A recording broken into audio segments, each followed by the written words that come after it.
What is going on, guys? Welcome back to another episode of Whippin. Thank you so much for tuning in today. At the end of this video, if you like it, please do me a favor.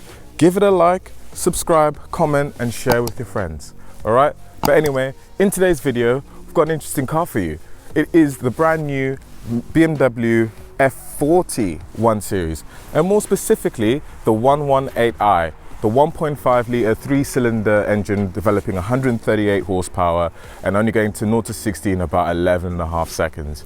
So really a lot more of the entry-level 1 Series, probably more of BMW's bread and butter of car that's going to be selling a lot, and it's going to be out in the masses in the UK and in Europe, just everywhere really. That's the car that most people probably are going to be able to have.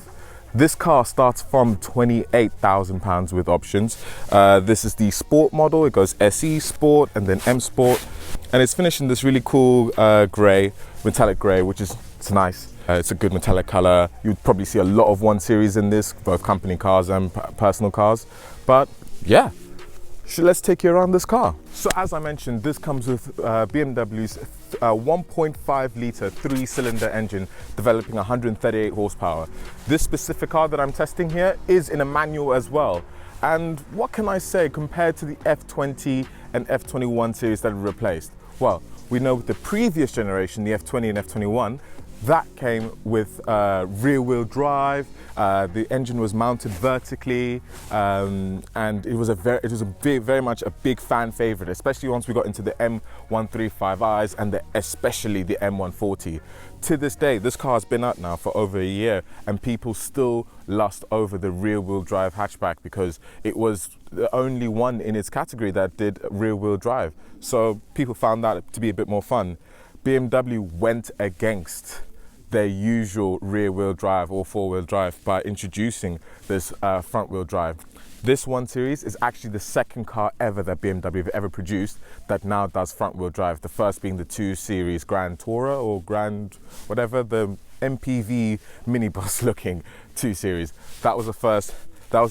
This is the second. However, this one has been a lot more groundbreaking and has really ruffled more people's feathers, because as I mentioned before, everyone really loved the fact that the 1 Series, BMW's entry-level car, was rear-wheel drive, especially once you got into the more powerful engines. However, once you go up the range into the M135s and everything, they do come with X-Drive, which is 4-wheel drive, so that can mitigate there, but it is still predominantly forward drive. This is very much a front-wheel drive car. It has got no X-Drive, no nothing like that whatsoever. It is a front-wheel drive car. Now let's get onto the styling about this car, because it's been hit and miss. Some people hate it, some people love it. So for some people, they're indifferent. Let's start off with the obvious and what every single bloody YouTuber goes through. Oh, let's talk about and take the piss out of BMW's brand new big grills. There, okay? There's the big grill. So what? It doesn't offend me, you know. I'm a Beamer fan. I'm a Beamer fanboy. I'm a Mercedes fanboy. I'm an Audi fanboy. I'm a German fanboy. But I am very much a Beamer fanboy. And I can tell you now, this grill doesn't piss me off. It really doesn't. So for all the YouTubers that keep going on about, oh, the grill's so good, I mean, relax now. I think that's past. Just accept what it is. However, one thing I will say about the grill, it always looks better when it is wrapped, or not wrapped, but when it is blacked out. The M135i has this like weird goldy, silver, bronzy kind of trim, and that's okay as well, but I think the chrome just looks bad. It just needs to be black, and it will just kind of blend in, especially because the slat's already black as well. And yeah, just if you get this car, just get it in black. It just makes the car look a lot better. This car comes with BMW's latest LED matrix headlights as well. So when you're coming on oncoming traffic, it will dip the beam automatically for you, so that you don't dazzle oncoming drivers and drivers in front of you. Really smart technology. Before, like, you know, 2-3 years ago, you would only really see these on 7 Series, 5 Series, and M cars, but now you're starting to see them on their entry-level cars. An option that is definitely worth ticking on the box. You just never have to touch any lights or anything like that. The car does a lot of things for you, which is awesome. Let's not lie. I like the front headlights. I like the way that they're shaped. I like the adaptation of the angel headlights that they have there. I think it looks really cool. The best look on this car is to get the M Sport. You get bigger wheels. I mean, I've got the Sport 17-inch wheels on here right now, which are okay. There's a lot of sidewall on the tires, so it kind of makes the 17 inches look smaller. I think if you guys get this on like a very slight and OEM plus lowering springs and spacers like Motec do, I think this car, bro, I really think this car is going to look good. I won't lie to you, I think it will really look good. Its side profile, it ain't all that, but you know, it's a hatchback. It is what it is. What BMW have managed to do compared to the old F20 series with this new F40, now making it front wheel drive, means that they've been able to create more leg space in the back and in the boot, because the previous car was notorious for how tight it was and everything, because obviously the drive shaft was sending the power to the back. Now there's 20% more, 20 litres more boot space, and the back seat does have a lot more space in there. As you can see from someone of my size, 6'1", when I'm sat in the back, it ain't still not spacious. Let's not lie, it's still not spacious, but I still have a bit more room than I would have previously had, and it's relatively comfortable for 5 people to sit in, relatively. But you wouldn't want to be there for too long. Let's go on to the rear styling. I think the rear styling of the new 1 Series is cool. The lights are really sharp, it's really angry, it's really robust and at the back, and I just like it, especially once you start hitting, like I keep mentioning, into the M135i and even the new 128 Ti version as well. Once you're into the M Sport and sportier models, this car really starts to come alive and really look a lot more of a mean BMW hatchback, and I like it. I think it's a good contender now for the Golfs. I know that's a controversial statement because the Golf R and the Golf GTI are the kings of hatchbacks, but I really do think that the new 1 Series is a fantastic new contender to be in there. Now let's move on to what is inside in 1 Series. Now let's talk about the inside of the new 1 Series and how it's laid out. Now it is a very similar look to how the new 1 Series, 3 Series, and even the upcoming 4 Series, 5 Series, how the dashboard is laid out. It's very familiar, but it still feels that BMW quality and is very well made. I'm personally not a fan of this particular steering wheel. It's a bit bulgy and everything, but once again, like I said, against the M Sport, you start to get better looking wheels and everything. But I mean, it's still good in the sense that it's got its cruise control, which has lane keep assist as well. You've got your media interface there, and as well, one thing I really like, nice touch on this car, has, I don't know if it's just because it's a demo, but maybe it is a standard feature, steering wheel heating. Me living in England, this is definitely something that's actually a necessity, and even though I don't have it in my car, I now feel like I have to have it. Do you know what I mean? I just need it now. You also then get the 6-inch media screen here, which is smaller because it's the entry-level car, but obviously more money you spend, the bigger the iDrive system does become. It's running BMW's not latest but second latest, if that makes sense, iDrive system, which is good. It comes with Apple CarPlay, still doesn't come with Android Auto, so again, sorry for those users, but as you can expect, the interface is very good. I think BMW are one of the best in the business. It's fast, it's communicative, it's easy to use. I have no issues with it whatsoever. So yeah, you know, it's all good from me. I feel like Mercedes' MBUX, in comparison, on its SUVs is terrible, but MBUX in its other cars and its road cars, really, really good as well, if I'm honest with you. This car does come with seat heating, so which is really good as well. When you can start to feel the materials, like up here, you can feel some nice leather. It's really plush here. There's even leather in the doors here, which is really nice.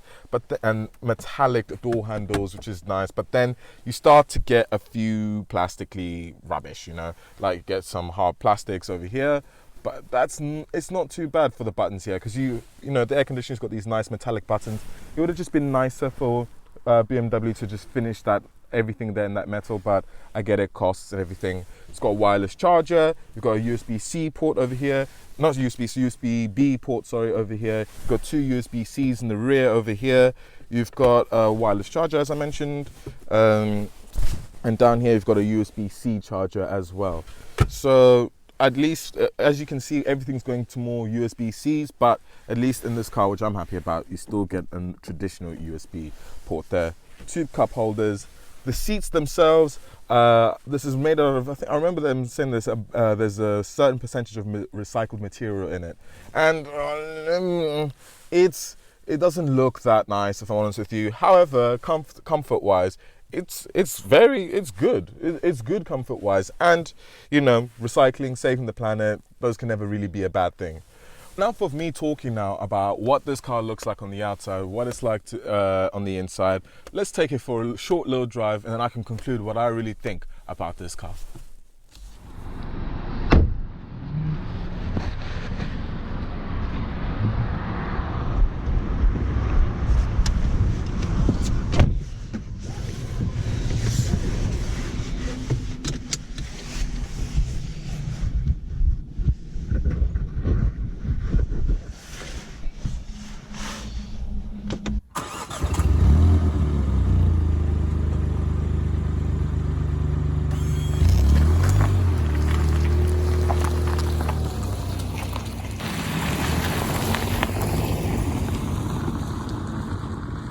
Right, so I want to get onto the road now.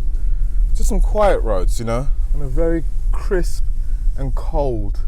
Oh, I've got to be careful here.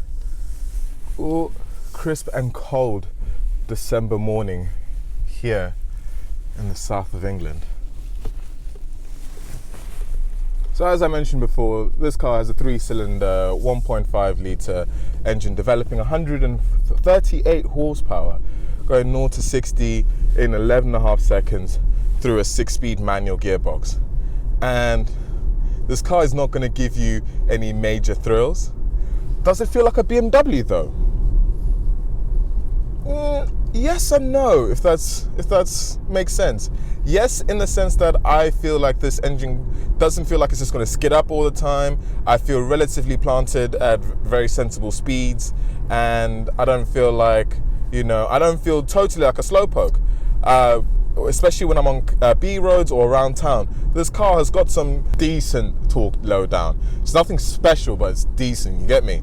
And when you're, you know, just blasting through some B roads and everything, it's quite fun. I don't know if it's just me, but there's this certain thing about underpowered cars with manual gearboxes. You seem to feel that they are a lot more fun and you can go a lot faster in them. I don't know if that's necessarily true, but it's just that feeling you get, and you definitely get this in this car. So this does feel like a fun little hatchback. I'm surprised myself, if I'm honest with you. I mean, I'm going to put into sport now. It's even got shift lights. That's so funny. Look. Oh, that is hilarious. This car's got shift lights. No, I don't even think Minis have shift lights. I mean, I may be wrong, but I don't think they do. But yeah, it's not fast, but it's very much more than what you'll need, you know, if you're just, you know. Do you know what I think this is a very good car for?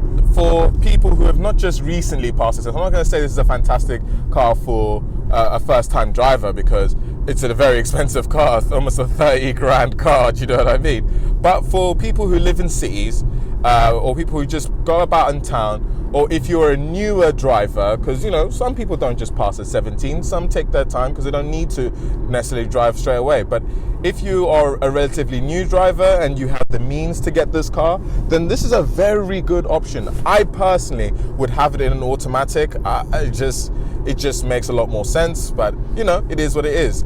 But yeah, the steering's decent. You know, I feel like even just me moving like that, you definitely move about. It's quite twitchy, but it's good. Acceleration's all right. Braking is decent comparing that these are just normal steel brakes. Nothing special, not an M Sport at all. MPG wise, let's talk about what MPG I'm getting. Let's have a look here. What is it telling me right now? It's saying that I'm getting, at this point in time, I'm getting 34 miles per gallon. And do you know what? Let me be honest with you. I've not been kind. Does that make sense? I've not been light with my foot. I've got a bit of a lead foot. So that's all right. I reckon you can get a lot higher. I definitely really think, especially once you put it into Eco Pro and everything, it can get a lot higher. But 34 out the bag, that ain't bad, you know.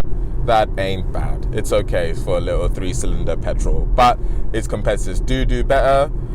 So you would really, I think this car to be a success for me, you need to be doing about 40 mpg, which I have no doubt you can do on the motorway. I have no doubt you can do that, or probably even higher. It's just my driving right now, and the fact that this is a press car, yeah, it's gonna be, you know, it's gonna be a lot high. It's gonna be a lot lower because people are just gonna thrash it. No one really takes it that seriously, but you know, it is what it is.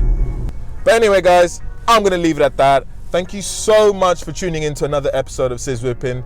And don't worry, I'm not saying you have to do it, but if you liked this video and you like all the other videos I do, please make sure you smash that like button. Leave me a comment down below. Tell me what you think about this car. Is it worth getting? And last but not least, please make sure that you are subscribed to the channel down below. Click that button, I need subscribers.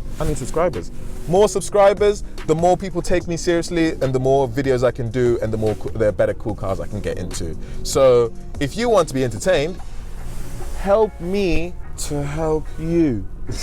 Anyway, guys, let's leave it at that. Blessings, guys. Take it easy. Love and blessings. Keep safe. Peace. In a bit.